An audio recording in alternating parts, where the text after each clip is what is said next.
What's up, Dolphins fans? This is Nic Rohloff from Dolphins Today, and we got some news here. It's going to be a long video because we had a segment planned out on Tua Tagovailoa, but we got some breaking news I wanted to share on the front end of this video, so a little bit of an edit here, and then we'll get into our Tua Tagovailoa segment, so stick around for that. But Odell Beckham Jr. has been waived by the Miami Dolphins. This morning, him and this Dolphins organization mutually agreed to part ways, according to NFL insider Tom Pelissero.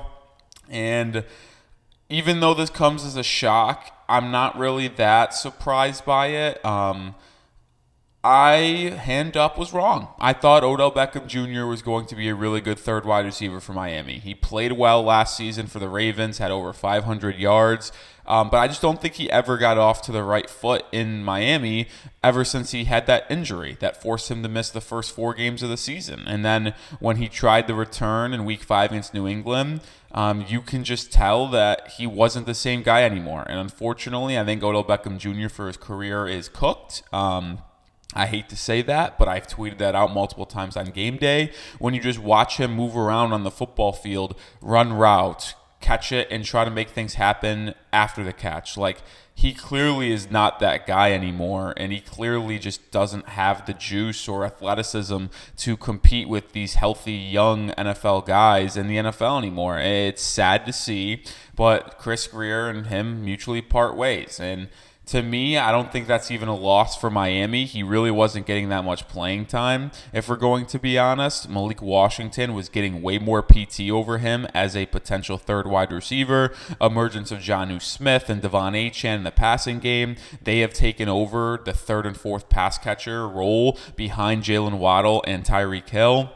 And with the rookie Malik Washington continuing to play better and earn playing time, there was no need to have Odell Beckham Jr. on this roster. And you probably will see River Craycraft get activated more in terms of being on the actual roster and not being healthy and active. So I just wanted to share that news that Odell Beckham Jr. was waived. But also, since we're here, I'll lightly mention here that Bradley Chubb, not sure if he'll play this week. I know a lot of fans were hoping he would be able to make his season debut against the Houston Texans this week. It feels like that might not be the case. Mike McDaniel spoke to media members this morning and said that it's not ruled out. It's not out of the question, but it seems like it's more likely he will make his debut against the San Francisco 49ers next week and give him extra time to really recover and make sure that knee is fully healthy, because he did reveal it was a full MCL, PCL, and ACL tear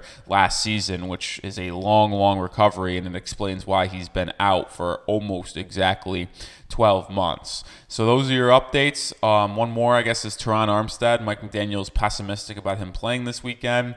We always knew this. That's why you subscribe to the channel, because one, we'll update you with the latest news around this football team, but we were telling you that Terron Armstead was likely not going to play starting last Monday after the game against the Jets on Sunday. So we've been on this, so that's why you got to be subscribed. And with that being said, let's get into the Tua Tagovailoa segment on today's show. Appreciate you if you stick around and watch this long video.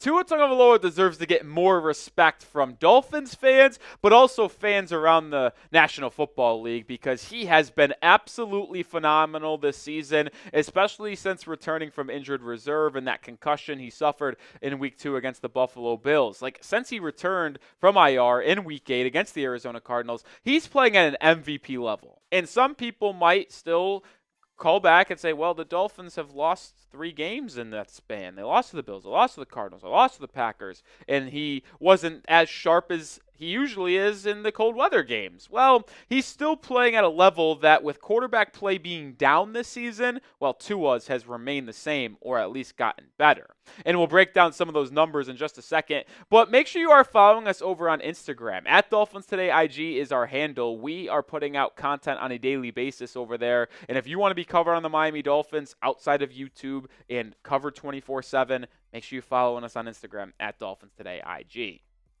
All right, let's get into since Tua has returned from IR. It's been 7 games. The Dolphins have a 4-3 record, and let's look at the numbers. I mean, he's completing 76% of his passes over the last 7 games, averaging 282 yards per game. And the part that I love the most about Tua is the fact that he is not turning the ball over. We watched him play the Bills in week 2 and have an abysmal game, even before he got concussed and left that game.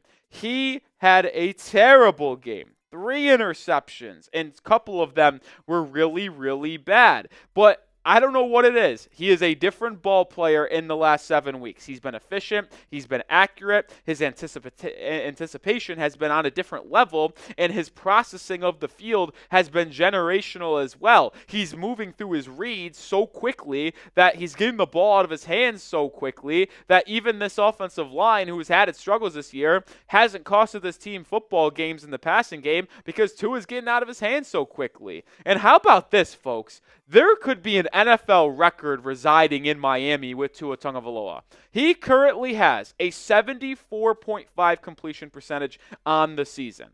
The single season record is Drew Brees in 2018 with a 74.4 completion percentage. So obviously it's by 0.1%, but he is currently having a season on pace to have the most completion percentage in NFL history. And sure, there will be an asterisk on it because he missed 4 games, but the point still remains. He is completing a lot of passes. The fact that it's basically 3 of 4 right now is ridiculous, especially since he doesn't have a running game working for him right now, which we'll talk about at the end of today's show and how disgusting it is and what needs to be changed there. But Tua is literally on pace of setting an NFL record in completion percentage. That's how good he's been. But let me ask you this. Do you believe Tua is the QB of the future in Miami? I know a lot of Dolphins fans have hated on Tagovailoa. I understand the disappointment at times in big games and cold weathers, but I don't know if there's anyone better out there in the way he's playing. I think I'm typing my Y's, but let me know what you guys are saying down below. And when you look into deeper analytics, more numbers surrounding Tua in the NFL this season, let's look at EPA per play. What does that mean? Expected points added on one specific play. Josh Allen's been on a different level this year. He is QB1. But look who QB2 is. Tua Tagovailoa is adding 0.266 points per play. That is second best in the same conversation as a Josh Allen, Lamar Jackson, Jared Goff, Brock Purdy. He is efficient. He is not turning the ball over. He's making the right reads. Like, it's hard for me to continue to say the same thing over and over again, showcase the same numbers, and it's frustrating to see fans in the comment section on Twitter, on social media, continue to bash him and say that the Dolphins can't win long-term with him at QB1, which we'll talk about later in the show as well. But more statistics coming at you. When you look at more advanced numbers, EPA, expected points added, plus completion percentage over expected, which means how many times is he completing a pass more than the average quarterback would be. When you combine those two numbers, he is tied for third in this metric. Jared Goff is 1, Josh Allen is 2, he's tied with Lamar at 3, and Joe Burrow's at 5. So once again, elite quarterback play on display. And it's not like I'm finding some obscure statistics that don't ever get used, like baseball sometimes, to try to make my point mean something, right? I'm not doing that because you see the other quarterbacks named here. There's elite quarterbacks when you look at these stats. And the point is, Tua is playing elite. He's elite quarterback right now. He's a top 10 quarterback in football, and I could make the argument he's closer to be playing at a top 5 level than a top 10 level because that is where he's been. And I truly do believe if he did not get concussed and he just slid on that 4th down play rather than going headfirst to Damar Hamlin, and he played the 4 games against Seattle, Indianapolis, New England, and I'm spacing on the other ones. Oh, that's going to drive me nuts. I can't believe I'm forgetting Seattle, New England, Indianapolis. Can't remember the 5th game. It's driving me nuts. All right, whatever. I think he would legitimately be at an MVP level right now, and he would be in the MVP conversation. Whew. Man, it's frustrating that he ended up missing 4 games. Make sure you are subscribed to the channel. We are taking on Texans today in a sub battle this week. We're playing the Houston Texans this Sunday, and we're playing them on YouTube streets as well. So make sure you are subscribed. We're trailing by 11. Let's change that. Hit that sub button so we can take down Texans today. All right, I wanted to run through a little simulation because if I'm going to tell you that I think Tua's a top 5 type of quarterback and how he's playing right now, I think I should put my money where my mouth is and tell y'all where I think quarterbacks stand in the National Football League. This is how I view it right now. When you take into consideration what has happened in the past, what is happening this season, I think this was my top 10 quarterback list without a question.